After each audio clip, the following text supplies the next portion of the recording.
All right, thank you, Mr. Jackson. All right, next up is Ms. Anna Mockler.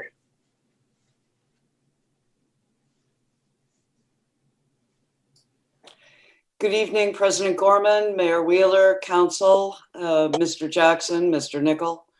Mr. Jackson, I observed your presentation during last week's study session with great interest. I was a wetland scientist for many years with King County DDES. I wrote a seminal study on the failure of wetland mitigation, all three aspects. So I'm not just talking, like I read an article once.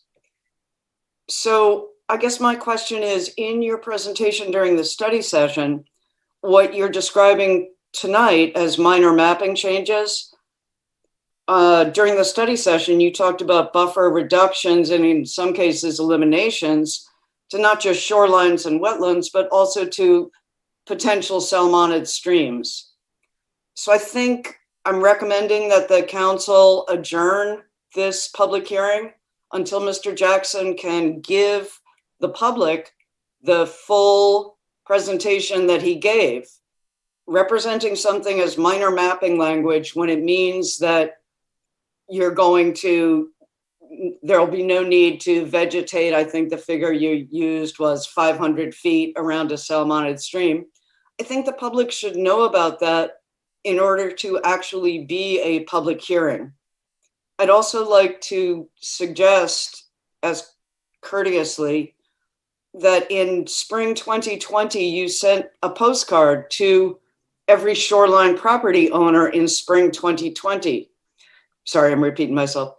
That's basically like if you send a postcard to every dog owner saying, should there be a bark park, you're going to get a pretty high response of yes. I think that this information should have been given to the community earlier. And I think that the information you've presented tonight is incomplete. You've also stated that DOE stated that it was consistent with state standards, but you have not said that DOE signed off on these buffer reductions and eliminations and on preserving the existing footprint of single family homes on shorelines as the cost to do a gut rehab, and correct me if I'm wrong on that, you called it substantial demolition, that if that is a onerous financial burden to single family homeowners on the shoreline of Bremerton. So for all of these reasons, Council, I'm really urging you to defer this public hearing until Mr. Jackson can give the entire public all the information he gave to them in the study session last week. Thank you for your time. Thank you, Ms. Mockler. Mr. Jackson, did you have a response to that? I'm not 100% clear on what's missing from the previous meeting we had. Yeah, not a problem. So I did have some mapping slides in the previous presentation that I can share now. Just a moment, I can share my screen.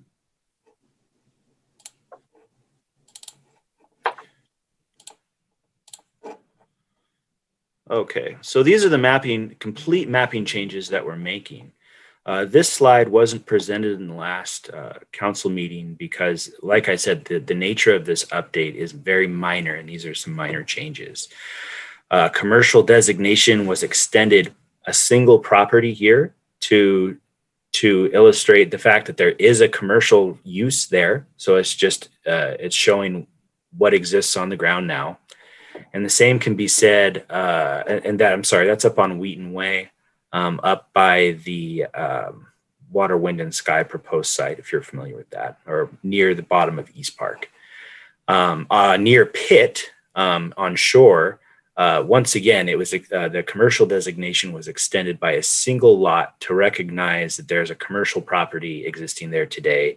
And so the shoreline designation matches up with it. This is one of the maps that was shown at the last council study session. It shows the isolated designation that we're proposing near Evergreen Park. The isolated designation is meant to recognize properties that are functionally separated from the shoreline.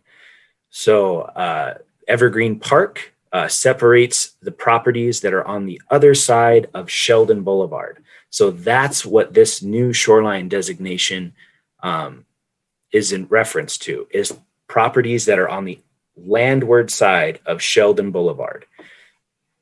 So they are barely within the 200 feet of the shoreline jurisdiction. And so the shoreline jurisdiction applies to them.